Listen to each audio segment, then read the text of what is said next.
They said the footage was routine training material, the kind every cadet forgets within a week. No one was supposed to notice the shadow that didn't belong. On Varel Station, during the annual intake cycle of the Astral Defense Corps, every recruit was shown the same archival recording on their first day. It was labeled Incident K-741, the Etrax breach, a sealed colony ship, a failed containment operation, total loss of personnel, clean lesson, clean warning, except it wasn't clean, not anymore. Cadet Lyra Venn didn't know she was about to ruin her life when she leaned forward in the darkened lecture hall, rubbing sleep from her eyes, watching the same footage everyone else had already dismissed as mythology. The recording began with standard distortion, old sensor grain, emergency compression artifacts, flickering overlays of red alert warnings. Then the corridor of the colony ship stabilized into view. Bloodless chaos.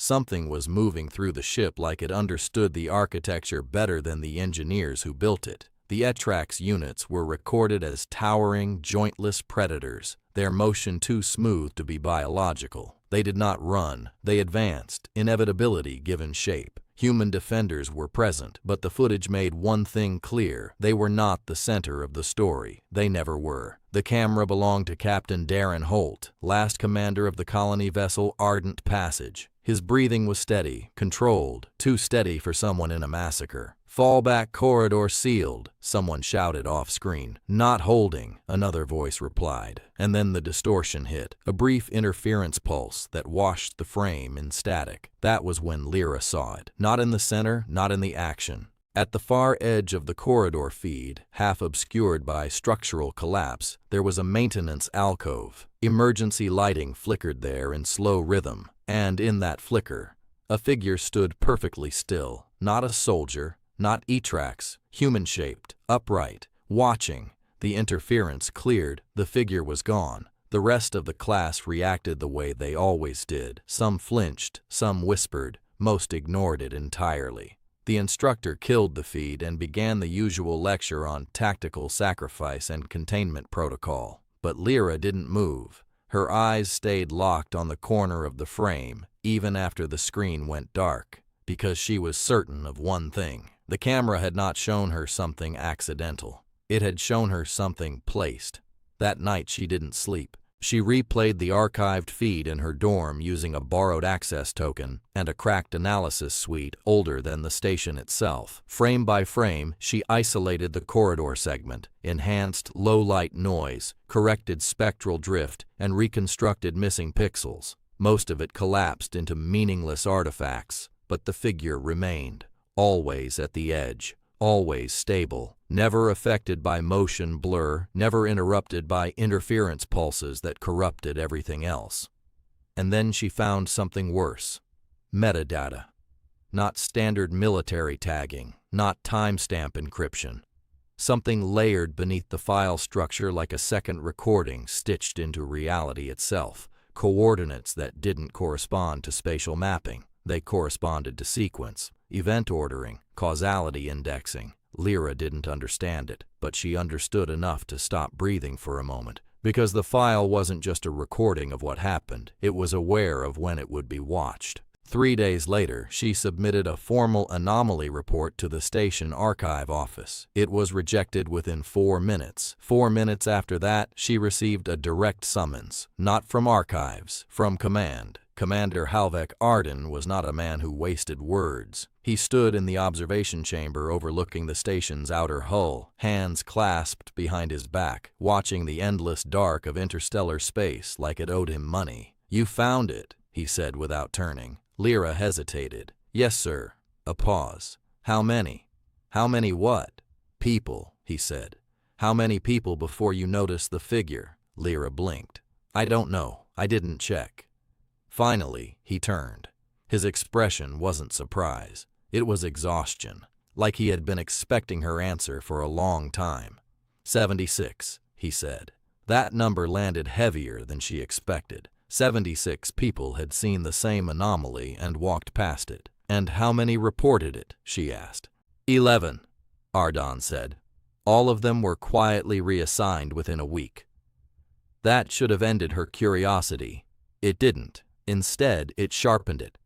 because buried in the commander's tone was something he didn't say out loud. We were waiting for the ones who wouldn't let it go. The facility beneath the station was not listed in any public schematics. Even Lyra, with limited clearance upgrades granted after her report, was only allowed access after 2 biometric verifications and 1 psychological stability scan that left her palms cold with static anxiety. They called it the continuity chamber. Inside, the air felt older than the station itself. Walls lined with projection arrays displayed hundreds of reconstructed frames from the E-Trax incident. Not just Ardent Passage, dozens of other incidents across different systems, different centuries. The same anomaly repeated, always at the edge, always watching. Dr. Senravel, chief continuity analyst, didn't look up when she entered. "We stopped calling it a coincidence after the 12th case," he said. Lyra stepped closer to the projection wall. "Then what is it?"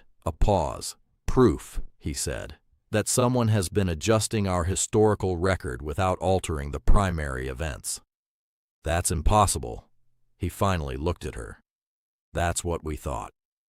A new projection activated. Different ship, different era, different disaster, same pattern. A figure in the background of catastrophe, never intervening, never interacting, just observing. Lyra felt something tighten in her chest. Why not intervene? "That," Ravel said quietly, "is the question we've been trying to answer for 9 years. Then he added almost reluctantly, "And we think they can't." The statement didn't make sense. It also didn't feel wrong. Over the next weeks, Lyra was integrated into the continuity team.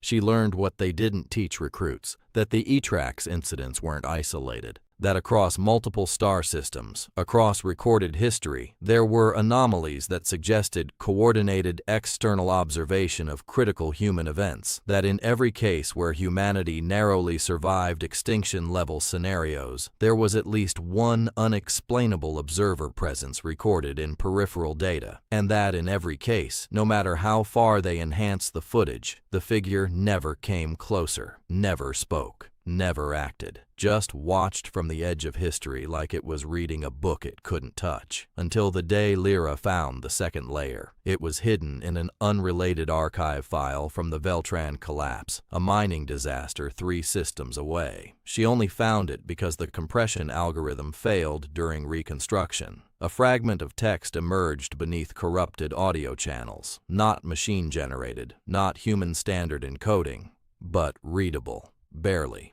When threshold cognition stabilizes, initiate convergence recognition. Lyra read it 3 times before she understood the implication. The observers weren't just watching, they were waiting for recognition. That realization should have been comforting. It wasn't, because if someone is waiting to be noticed, it means they already know you will notice. That night, she went back to the original E-Trax footage alone. She isolated the frame where the figure appeared, zoomed further than before, beyond clarity, beyond resolution, until the image broke into fractal noise. And in that noise, the figure turned its head slightly, not toward the camera, toward her. The feed shut down instantly. System override, emergency lockout. Every terminal in the continuity chamber went dark at the same time, as if the station itself had decided the experiment was over. When the lights returned, Commander Ardon was standing behind her. "You weren't supposed to reach that layer," he said. Lyra's voice came out quieter than she expected. "It looked at me." Ardon didn't deny it. That was worse. Instead, he activated a private channel and opened a secure vault file. Inside was a single recovered transmission. No origin signature, no timestamp, just audio. A voice speaking slowly, carefully, like it had learned human language by studying silence first. "You are not the first to notice us," it said. "You are the first to notice correctly." Lyra felt her hands go cold. "What does that mean?" she whispered. Ardon's expression hardened. "It means we've been wrong about the war." That word changed everything. War. No one had officially declared one, at least not one they understood. But classified briefings had always hinted at something beyond E-tracks, something pushing civilizations into collapse patterns across multiple sectors, something that didn't invade. It erased. And now the voice continued. We cannot enter your frame fully. Your timeline rejects direct insertion, but adjacency is permitted. A pause in the recording. Edge observation is stable. Lyra looked at Ardan. Edge observation? He nodded once. Peripheral presence. Non-interactive continuity anchoring. That doesn't explain why they're in our disasters. It does, he said. It just doesn't comfort you. The voice in the recording continued. When convergence threshold is reached, the archive must be completed. Lyra stepped closer to the console.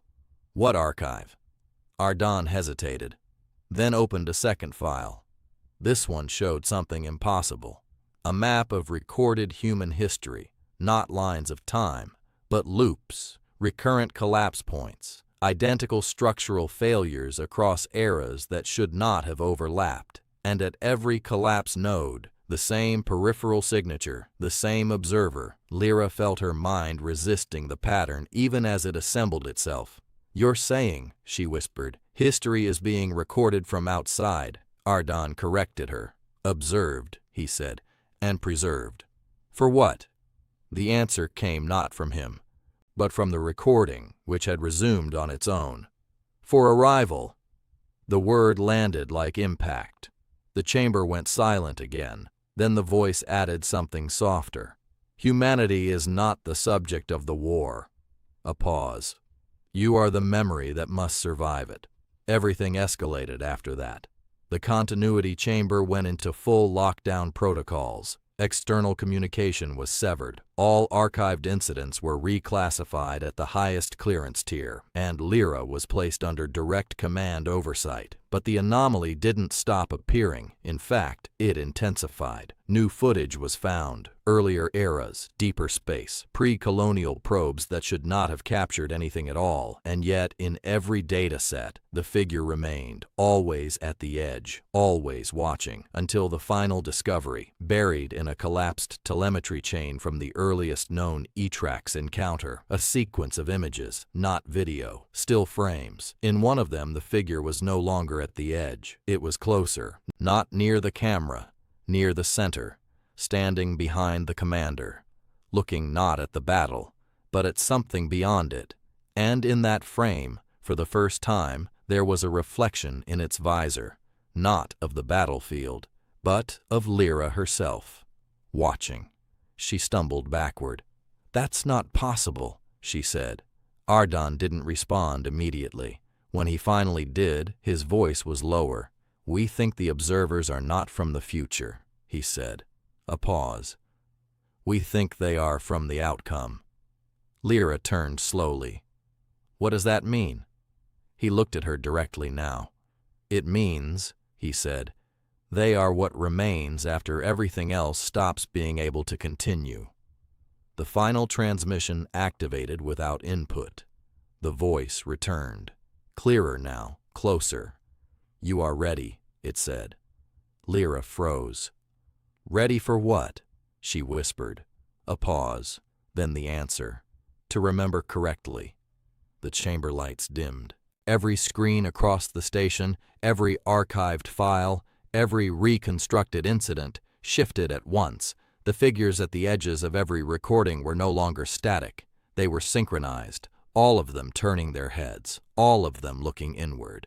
At her. Ardan stepped back slowly. Lyra, don't... But it was already too late. The archive completed itself, not as data, as awareness. And for a brief moment that did not belong to any timeline Lyra understood. She saw what the observers had been watching all along. Not battles, not disasters, not extinction events, but continuity points. Humanity refusing to end even when reality suggested it should.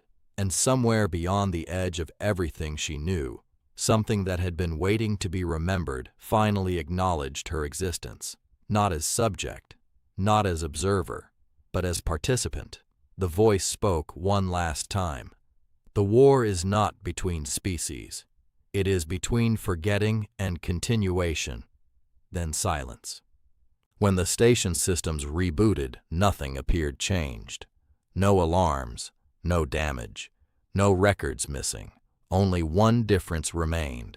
In every archived incident, every piece of historical footage, every recovered disaster recording, the figures at the edges were no longer watching the past. They were watching forward. And for the first time in recorded human history, humanity was not alone in noticing the direction of time. It was being noticed back.